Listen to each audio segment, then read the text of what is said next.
Hi, I'm Melissa Chandler, and welcome to After the Unthinkable, a podcast where I share what it's like to survive the things you think you can't survive and how to move forward one step at a time. So today I want to talk about the small things, the tiny, ordinary, almost embarrassingly simple things that hold you up when your whole world has come apart. Because when you're grieving something enormous, people expect you to be sustained by big things like faith, purpose, love. And I mean, those do matter. But in my experience, on the hardest days, it's not the big things that get you from morning to night. It's the small one. So here's something that nobody tells you about deep, deep emotions, especially grief. You don't survive it in like big leaps. You survive it in tiny, unglamorous pieces, like a shower you took when you were feeling down, or a show you've seen 100 times playing quietly in the background so that your mind has something to rest against. When everything big in your life has been shattered, the small things become load bearing, and they're not trivial. They are the scaffolding that holds you up while the big things are too broken to lean on. And I'm not talking about just grief from losing a loved one or a traumatic thing that happened to you. I'm talking about grief from lost relationships, grief from life disappointments, grief, obviously, from losing a loved one, grief from going through trauma, grief from smaller losses. Like, I don't want to say smaller losses because there's really no smaller loss, but I meant like when I went through my divorce, I had so much grief that it just hit me over and over and over in waves. So when I talk about grief, I'm talking about such a broader topic than what you may initially think. So just remember that when you listen to my episodes, is I'm talking about all kinds of grief, not just from losing a loved one to, something traumatic or losing a loved one, period.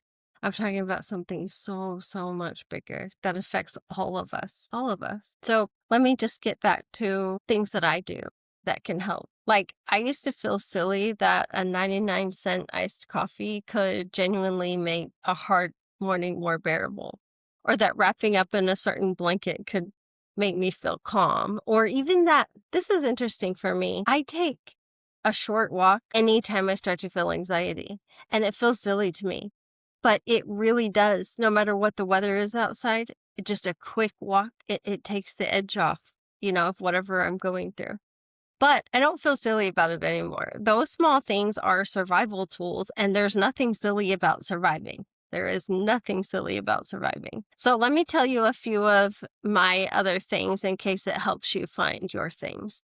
Like I said, a walk, even a short one, even when it's 100 degrees outside and I don't feel like it.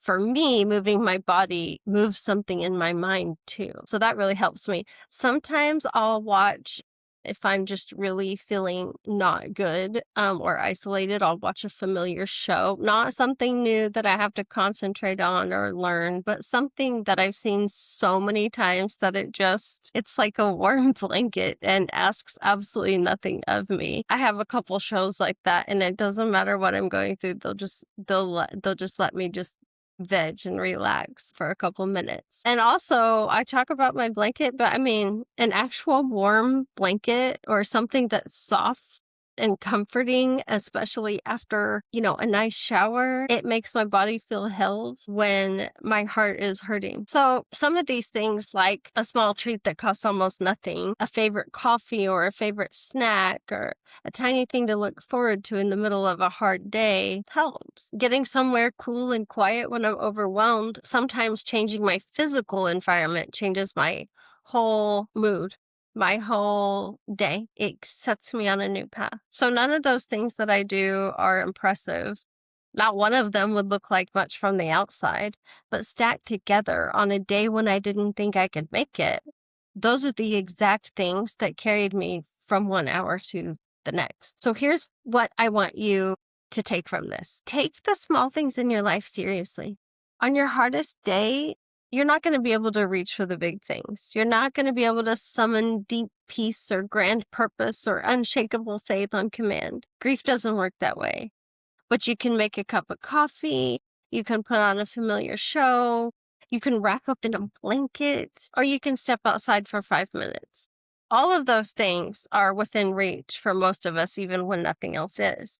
So build yourself a list, like right now, or on a calmer day.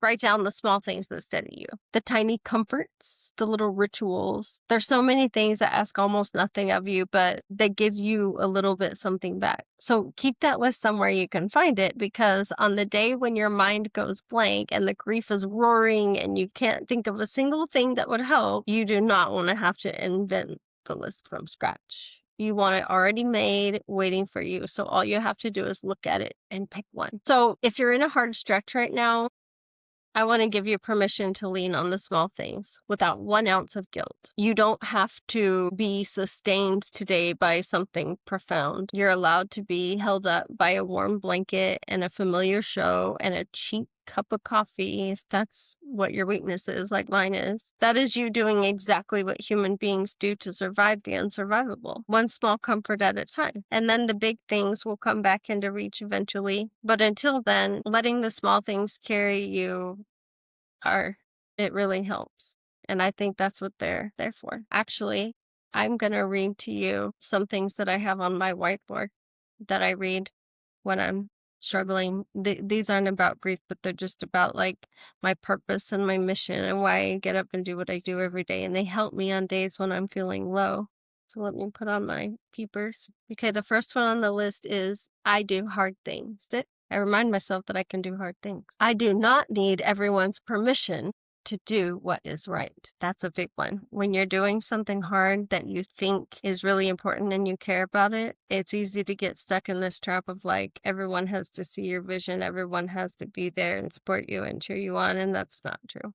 This one is big for me. Number 3, anxiety is not, and I have it underlined, an emergency. If you have anxiety, you know how profound that sentence is. I have already made my decision. This is the thing that I say when I've already made a decision about something, but then I keep questioning it, going back and forth, back and forth, back and forth. I have already made a decision. My decision. The next one is other people's discomfort is not my responsibility.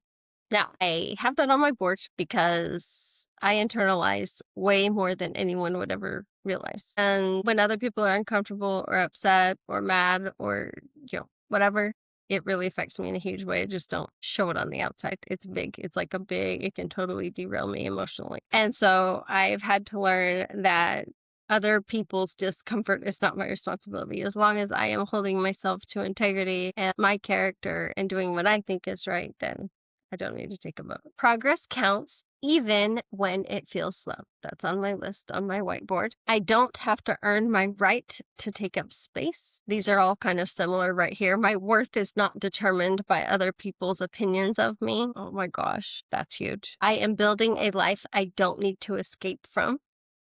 That is on my board. I can feel afraid and still move forward. That is on my board. I read that just about every day. Now, this is the last one on my board, and this is big, and I hope that you are able to say this about yourself too. For me, I struggle with it, so it's a reminder.